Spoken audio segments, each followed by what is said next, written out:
Day 6 of the American Cup saw Aronian and Irina Krush emerge as winners from the champions bracket after defeating Ray Robson and Alice Lee in their respective matches.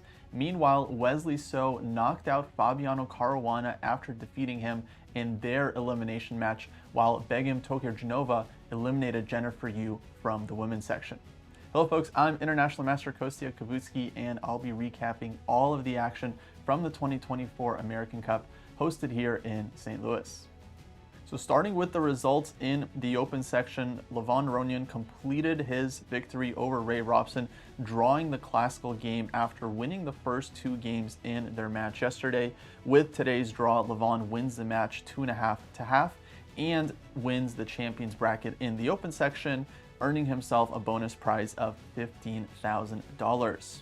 Meanwhile, Wesley and Fabi drew the rapid match 2-2, trading one win each, which took them to the blitz playoff. Wesley then won the first game of the blitz and managed to draw the second game to clinch the match and knock Fabi out of the tournament. On the women's side, Irina Krush also managed to win her match against Alice Lee. She led by a point going into today's game, but managed to win the classical game as black to immediately decide the match 2.5 in her favor. Then in the elimination bracket, Begim Tokhirjonova lost the first rapid game to Jennifer Yu, but then mounted a comeback, scoring 3 straight wins to win that match 3-1 and knock Jennifer out of the tournament. So that sets up the elimination bracket final tomorrow, where we'll see Ray Robson with a rematch against Wesley So, and Begim Tokhirjonova will face Alice Lee, as one of the two players will hope to face Irina Krush in the finals. Meanwhile, Aronian and Irina Krush, they've already won the champions bracket. They will have a rest day tomorrow as they wait for the elimination bracket to produce a winner. Moving on to the games from today, we'll start with the open section, and this was the second classical game between Robson and Aronian. Robson behind 2-0 in this match. He was in a must-win situation in this classical game to even give him a chance to come back in the final rapid game. He decided on the E3 Nimzo here, and this was actually quite a serious struggle. This game went on for some time, and I believe Ray did manage to get at least a little bit of pressure in this opening. After G3, Queen H5 here, trades on D5. Black manages to equalize the structure, but even though the structure is symmetrical, it seems like White still managed to get a little bit of pressure here, having a little bit better development and a possible target on D5. Here Ray went for the very interesting decision, Bishop C7 followed by Bishop to A5, messing with Black's coordination. Levon took the Bishop on A5, plays Queen G5, Knight F4, and Queen to D8. And yeah, around here it definitely felt like Robson was at least achieving a little bit of pressure with the more active position.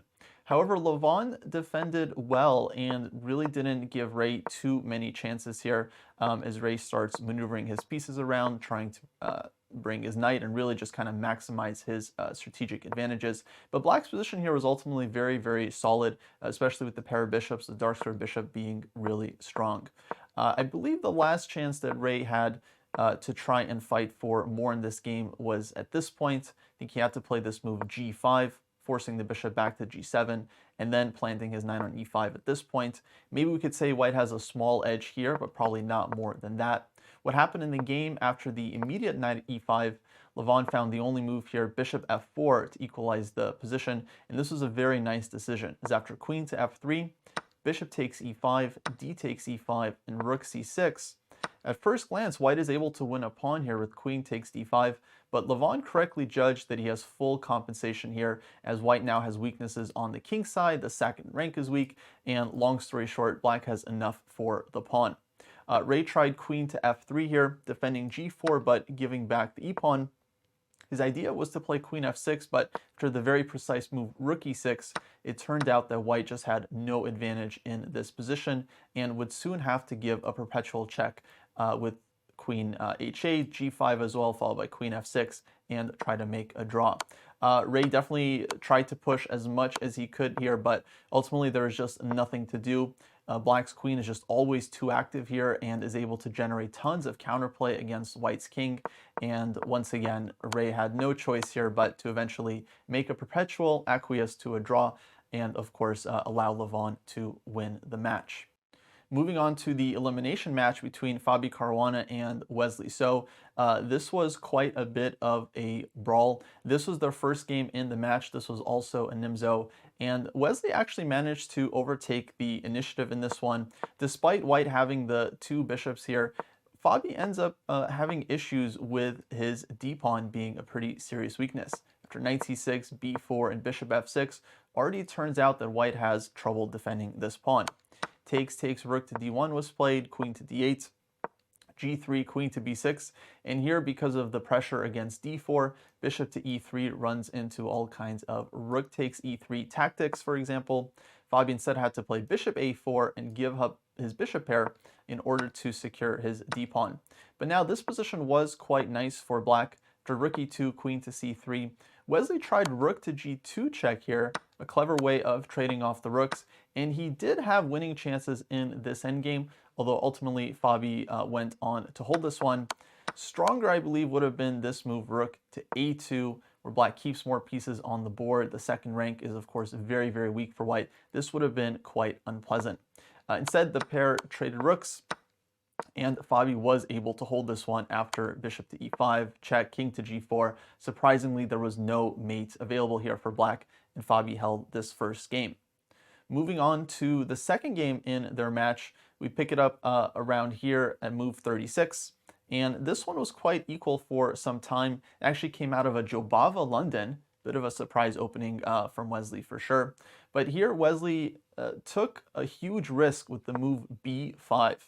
Sacrificing the pawn. After rook takes b5, king to c4, White's idea is that black's rook on b5 is very awkward and essentially trapped.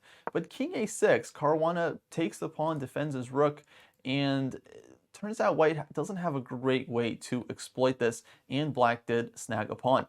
The game was quite messy. d5, knight a7, and f4 was played. Rook d8, fe5, king to b7, e6, and now rook takes d5, e7, b5 check, rook to e8. Very, very sharp struggle here, both sides with their trumps, White having this powerful e-pawn, black of course still being a pawn up.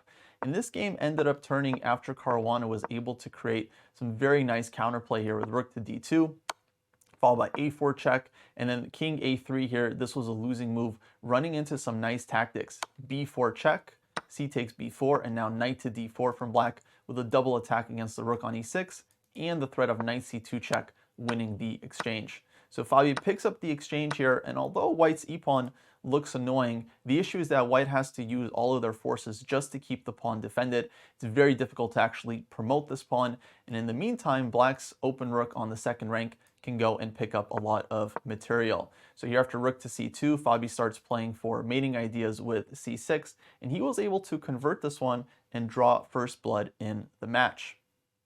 Moving on to the third game, Wesley had White for the second game in a row. This is the format, the way the colors work in this event. You give the higher seed White in the first game, then the lower seed gets White in the next 2 games, and then the higher seed gets White in that final game.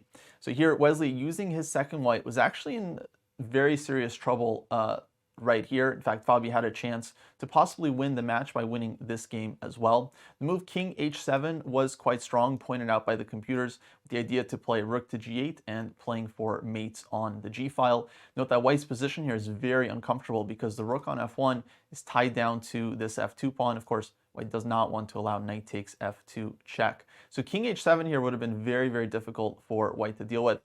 Instead, with just a few minutes on his clock, Caruana starts to go wrong here with rook to h3, allowing Wesley time to defend his position. And this one really should have ended in a draw. Here after queen g2, king f8, c4, takes, f5, knight to g1. Fabi missed a very, very nice combination here, starting with the move rook takes h2 check. The point here is that after queen takes h2, black has knight takes f2 check, king to g2, and now queen takes h2, followed by knight to g4. Black picks up the rook that they sacrificed, and we end up in this knight and pawn endgame where black is going to have at least one extra pawn, and of course no losing chances. Whether Fabi could win from here, of course, would be a different story, but black would never lose in this position. Instead, what ended up happening was rook takes e3, f takes e3, and Although this position objectively is still equal, black is down a pawn, and Caruana wasn't able to keep the initiative long enough. He ends up misplaying this one, and after queen to e5 here, check, Wesley snags a second pawn, gives another check on b8, and eventually brings his queen back to this key f4 square. And according to the engines, queen f6 was the only move, but it's already very, very difficult position for black. Fabi played queen to g6, but soon his threats ran out. Wesley got the knight out, and now it's just two healthy pawns up for white. And Wesley was able to win this game and equalize the match 1.5, 1.5. That takes us to the fourth game of the Rapid, which was drawn, ending the Rapid match 2-2. The players would then start their blitz playoff, where the format is a set of 2 games, 3+2. If you have a winner after 2 games, it's over. If not, you just keep playing another 2 games, and another 2 games, and another 2 games until you actually have a decisive winner. Yesterday, we had an absolute roller coaster match between Jennifer Yu and Nazi Paikidze. That one went the distance.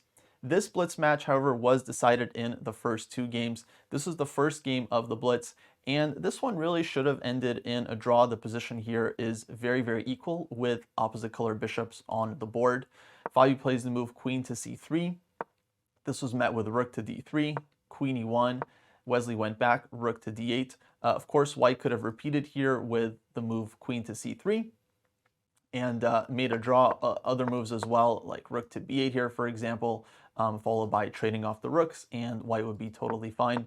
But instead, Fabi took his chances trying to play for the win with the move queen to e7, taking on a lot of risk.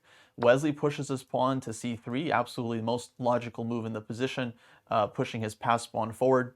Rook to b8 was Caruana's idea, forcing black to sacrifice the queen after queen takes b8 and rook takes b8.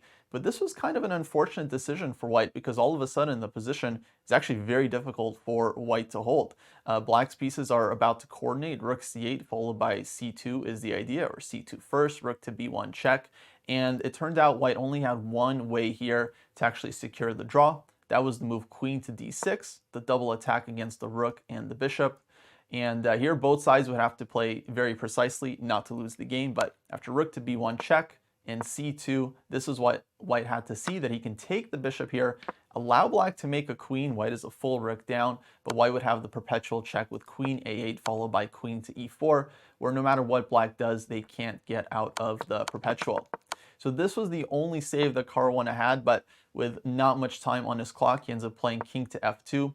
But this is a losing move, as after c2, black's c-pawn becomes way too strong. The queen is forced to blockade the pawn, but bishop d3 now, bishop g6. Wesley's technique here was very, very straightforward. Rook a8, and that's basically it. Rook takes a6 is coming. Even if you try to defend this pawn, black is just going to play rook takes a6 anyway, taking advantage of the fact that white's queen is tied down to the promotion square, and here black is just winning material and winning the game. So g4 was played, takes h4, but rook d6, and Caruana resigned here as rook d1 is coming, and the black is going to get a new queen and just have tons of extra material.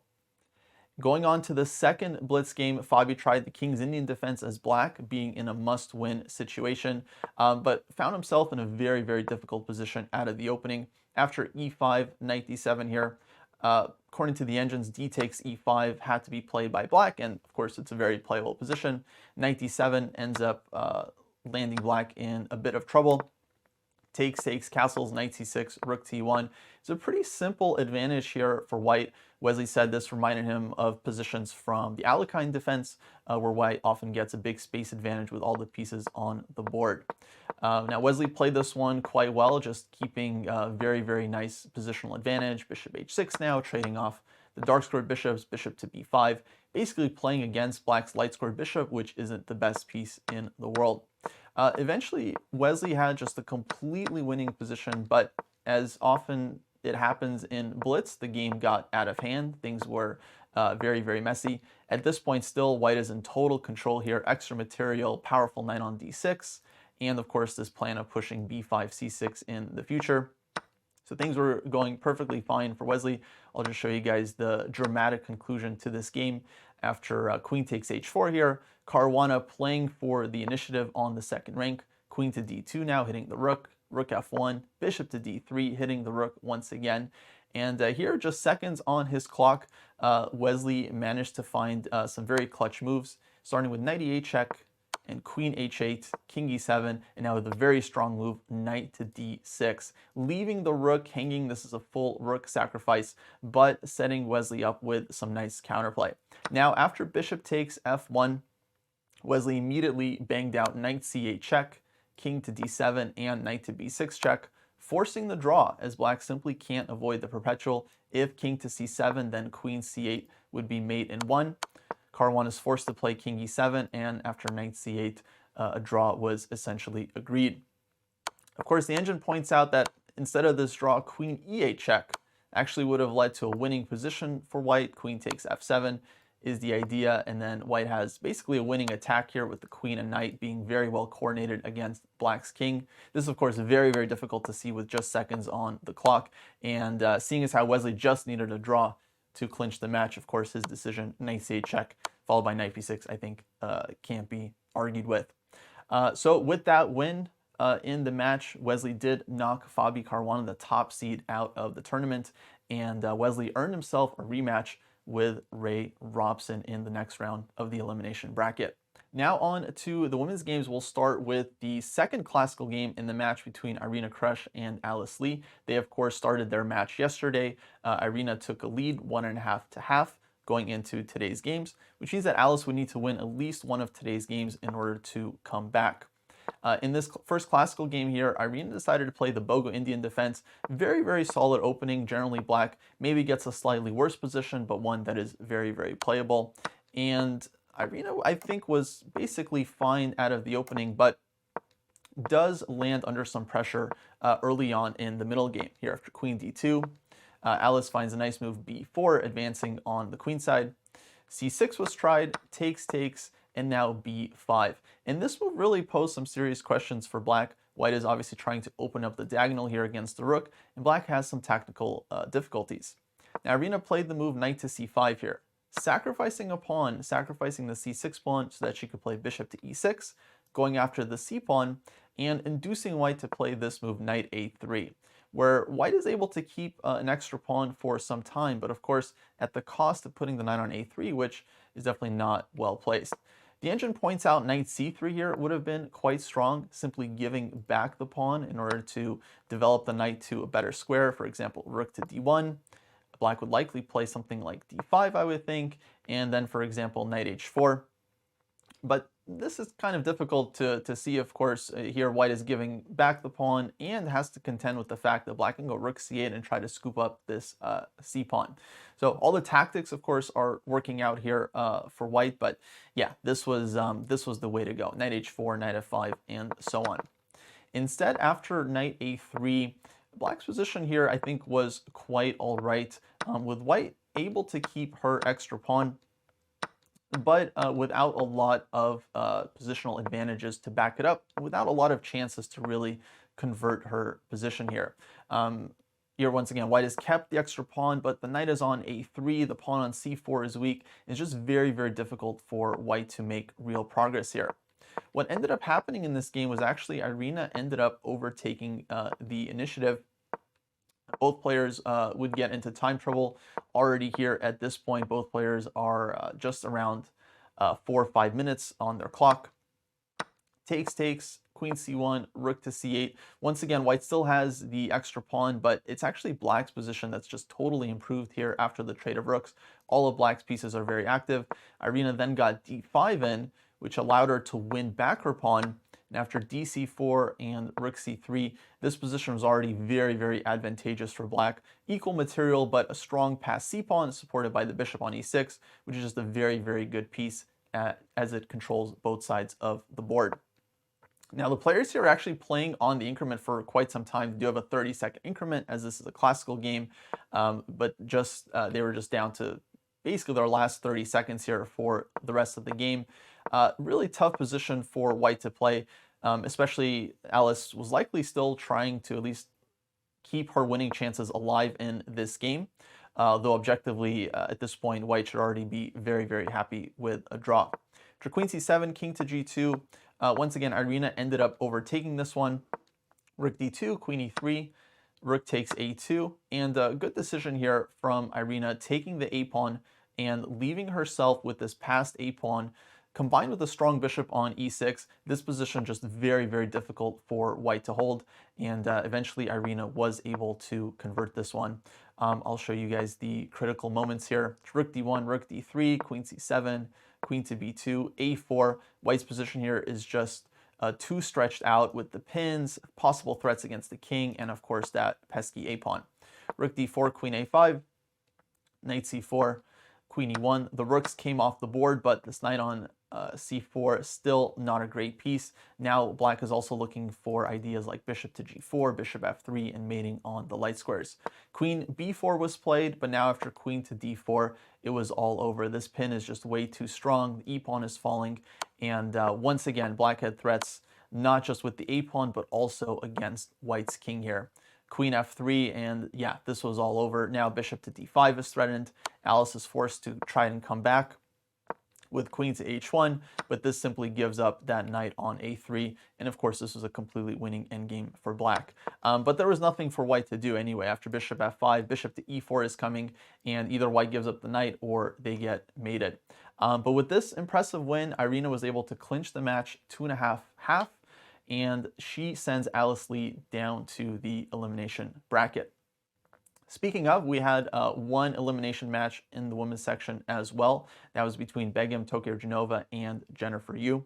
In this first game of the rapid match, it was actually Jennifer that took the lead. She won this first game as black, building up a bit of pressure on the h-file here. This is just the critical moment of the game where Begim played b4, just trying to launch some counterplay in the position, but this ends up kind of accelerating the defeat. After cb4, queen to b2, Jen found the very nice move queen to d3, where it turns out white can no longer defend the f3 pawn, and white's position ended up collapsing here. Bishop takes f3, takes on b6, black took on g2, takes on c7, and now very, very nice move queen to g3, leaving the rook hanging as black is threatening mate in 2 with bishop h3 check, followed by queen to g2. Queen b2 was tried, but bishop d5, nice finish here, king f1, bishop takes c4 check, rook e2, and rook d1 was mate on the board.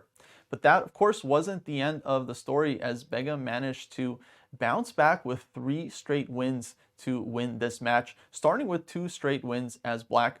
This was the first of those 2. This position came from Queen's Gambit declined. And it was already here that I felt like black seized the initiative after white's move knight to e5, with a very nice move knight h5, winning the bishop pair and going after white's dark squared bishop. After bishop g3 takes, of course this position is still very, very playable for white, but it was kind of the start of Jen's issues. Begim continues this one quite nicely, bringing her queen in and 2 bishops, and the simple plan that black went for here was just h5, h4, and creating weaknesses against white's king. And this eventually happens here. b4 takes, knight h7, h4 now. White is, of course, playing on the queen side with the classic minority attack, but black's counterplay here on the queen side, on the king side, was much stronger. H takes g3. Now, if knight takes g3, then minimum black can take on f4 and win a pawn, but there are other good moves here as well. Instead, white played fg, but now, of course, white's king side was weak for the rest of the game.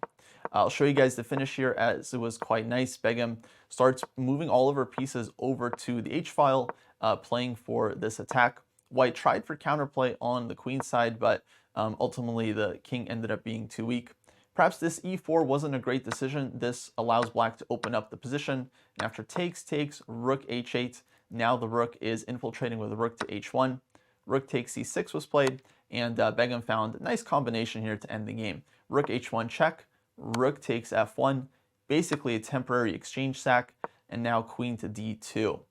With threats of mate with rook h1 check, and now white just doesn't have a solid defense here. If king to g1, black has many good moves. Queen takes d4 is winning, for example. I think simplest is maybe queen e1 check. The idea that after queen f1, you can take the bishop on e4. You can also go rook h1 check here for black, win the queen, and this should be a win. Instead, queen e2 was tried, but now rook h1 check, king f2, and bishop takes g3 was all over. If white takes the bishop, then queen takes e2, winning the queen. But what to do if king to f3, then queen f4 is mate and won. So Begim ends up winning this first game to equalize the score. She then wins the second game as black. This was another queen's gambit declined.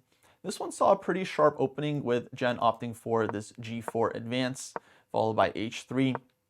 But after g5 and h5, Jen already started spending lots of time here, ends up going for the move bishop to f5, which simply lands white, I think, in a very difficult position. After takes, knight to b6, e4 was played, probably not a great move either.